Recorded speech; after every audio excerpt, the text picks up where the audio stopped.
முதலமைச்சர் அவர்கள் வாக்குறுதியாக சொன்ன கிட்டத்தட்ட 85% வாக்குறுதிகள் நிறைவேற்றப்பட்டுள்ளது.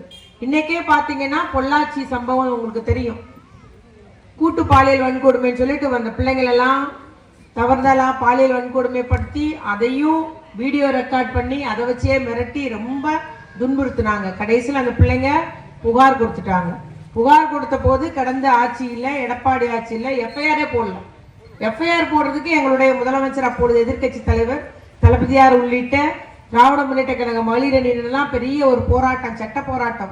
நாங்கள் மட்டுமல்ல, எங்களுடைய கூட்டணி கட்சியை சார்ந்த கம்யூனிஸ்ட் கட்சி எல்லாருமே போராட்டம் பண்ணி தான் எஃப்ஐஆரே போட்டாங்க. இன்னைக்கு அதில் தீர்ப்பு வந்திருக்கு, நல்ல ஒரு தீர்ப்பு வந்திருக்கு. அந்த பிள்ளைகள் எந்த நம்முடைய இவ்வளவு கொடுமைப்படுத்திய குற்றவாளிக்கு தண்டனை வாங்கி கொடுக்கணும் அப்படின்னு சொல்லி தான் அந்த பிள்ளைங்க துணிஞ்சு வந்தாங்க.